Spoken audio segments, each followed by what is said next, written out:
Good morning. Welcome to today's knee-jerk devotional, November 25th, 2020.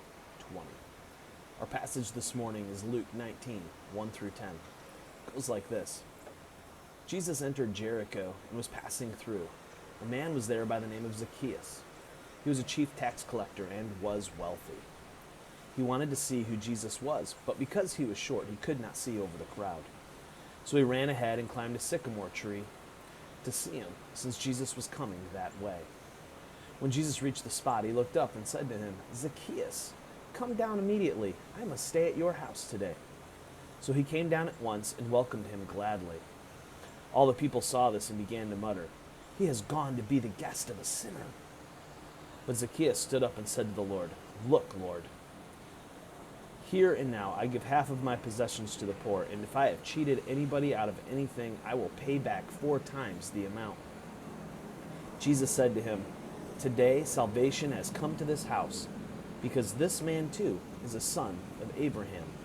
For the Son of Man came to seek and to save the lost." He has gone to be the guest of a sinner. One of the missional communities that we lead in Ypsilanti is called Doubt on Tap.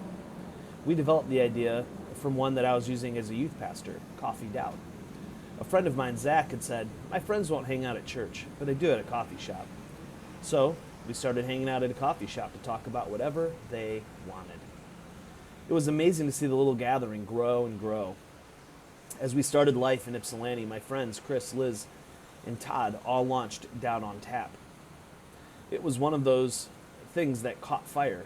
People just started coming to hang out at our local brewery to talk about the important issues of the day. Every time I talk about Doubt on Tap with a Christian, their eyebrows raise. I know what they're going to say before they say it.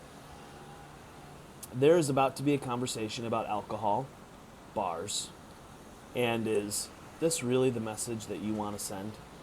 It turns out that folks who aren't followers of Jesus don't typically attend Christian worship gatherings. Also, as it turns out, they're desirous of connection, community, and love. Weird, huh? You might think that everyone carries within them the image of the Creator God and has at their core a similar longing for deep connection with other image bearers. If we are going to be a people who live our lives after the model of Jesus, then we are constantly asking ourselves, if Jesus lived in my neighborhood, where would he spend time? With whom would he spend time? This is not a way to divide folks or to somehow say that some people are of greater worth than others.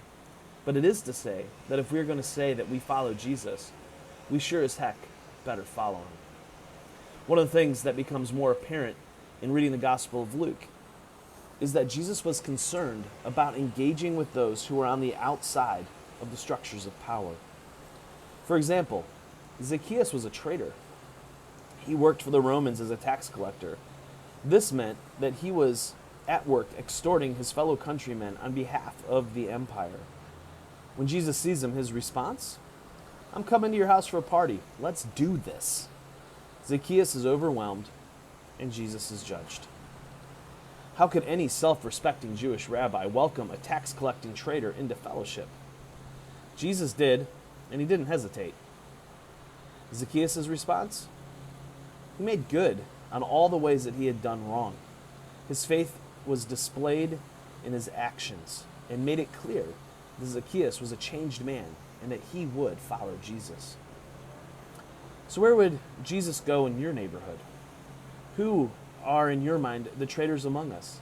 Who do you need to be welcoming into fellowship? Are you willing to be judged by the religious folks who don't and won't get it? Till tomorrow. Love well, my friends.